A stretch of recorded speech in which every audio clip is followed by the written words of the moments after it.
Start. ওকে, so এখন হচ্ছে আমরা একটা এলইডির অ্যারে প্রোগ্রাম দেখবো। সাপোজ আমার কাছে 7টা 8টা এলইডি থাকতে পারে, আমি সাইমালটেনিয়াসলি অন অফ এভাবে করে দেখাবো। তাহলে ওই অ্যারে প্রোগ্রামটা অ্যাকচুয়ালি কীভাবে কাজ করে?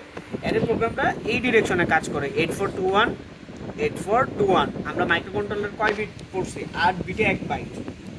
8 বিট ইকুয়ালস টু 1 বাইট। কখন কোন পিন হাই হবে? সাপোজ ধরো এখন আমি চাচ্ছি 6 নম্বর পিন হাই হবে, তাহলে বাকিগুলো 0 0 0 0 0 এইভাবে এটাকে ডিটারমাইন করে হেক্সাতে কোড নিয়ে আসে।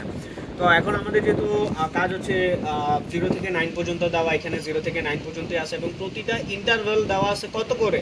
দিলে মাত্র কত? 200 মিলি সেকেন্ড। তাইলে আমরা এখন ওইটা নিয়ে কাজ করবো। এখন এখান থেকে কি নিছে দেখো তো, আমি এখানে কি দিচ্ছি সেটা কিন্তু একটা বড় বিষয়। হ্যাঁ, আচ্ছা, এটা আমরা এন্টার দিয়ে একটু নিচে নামাই দিচ্ছি, এটা জাস্ট ওইখানে দিলেও হবে। এখন এইখানে যেটা কাজ করছে, এখানে একটা ডিলে ফাংশন ইউজ করছে, ডিলেটা খুবই ফাস্টার হবে। আমি এখানে 1 মিলি সেকেন্ড করে দেই। হ্যাঁ, 1 মিলি সেকেন্ডে কীভাবে কাউন্ট হয় আমরা কি জানি? আমরা জানি 1 সেকেন্ড সমান সমান 1000 মিলি সেকেন্ড। সো আলটিমেটলি আমরা যত সেকেন্ড চাচ্ছি এটাই হচ্ছে এইভাবে। আমরা যদি এখানে 2 সেকেন্ড চাই তাহলে কত হবে বন্ধন? 2000 মিলি সেকেন্ড হবে। এটাকে ফাংশন করে দিয়ে রাখা হয়েছে। এখন আমরা জাস্ট এটাকে হেক্স ফাইল জেনারেট করব অটোমেটিকলি, যেহেতু আমরা ফাইলকে চেঞ্জ করব না, পাথকে চেঞ্জ করব না, এটা চলে যাবে।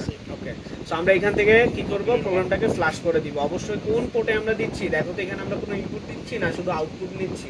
শুধু এলইডিটা জ্বলবে না, তার মানে কি আউটপুট কোথায় কানেক্টেড হয়েছে? P1 থেকে একদম P1, তার মানে 0 থেকে 9 পর্যন্ত সবই P1। ওকে, P1 এ কয়টা পিন?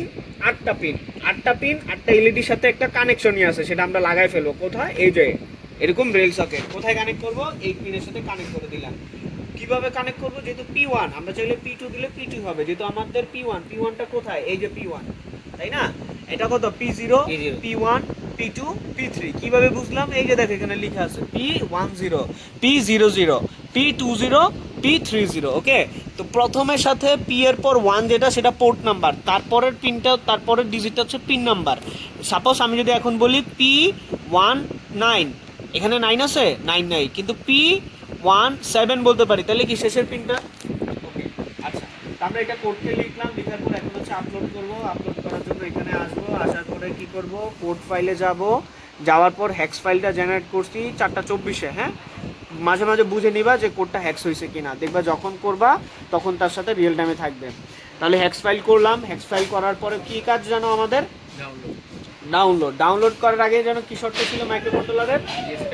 ওকে, রিস্টার্ট দেওয়া। এখান থেকে দেওয়ার পরে অফ থেকে অন করে দিলাম। এই যে দেখো অটোমেটিকলি ইরেজ হচ্ছে আগের ডাটা ইরেজ হওয়ার পরে এটা ফ্ল্যাশ হয়ে যাবে। ওকে, অলরেডি আমার কাজ শেষ। তো আমরা যেহেতু এটাকে ফ্ল্যাশিং দেখবো, এখন আমাদের কাজ এটা P1 এর এরেতে কানেক্ট করে দেওয়া। এই যে দেখো কি চালু হয়ে গেছে, খুব সুন্দর দেখতে, তাই না? আচ্ছা, তো এই ছিল আমাদের এলইডি অ্যারে প্রোগ্রামিং। একটা পোর্টকে ব্যবহার করে অনেকগুলো এলইডিকে চালানো। তুমি চাইলে এবার অনেকগুলো চালাইতে পারো। এটা দিয়ে আগে অনেকগুলো টাইমার দিয়ে করা হইতো, অনেক ছোট ছোট আইসি দিয়ে করা হইতো। দেখতা যে আগের সার্কিটগুলো অনেক বড় থাকতো, কিন্তু এখন খুব ন্যানো হয়ে গেছে এই মাইক্রোকন্ট্রোলার।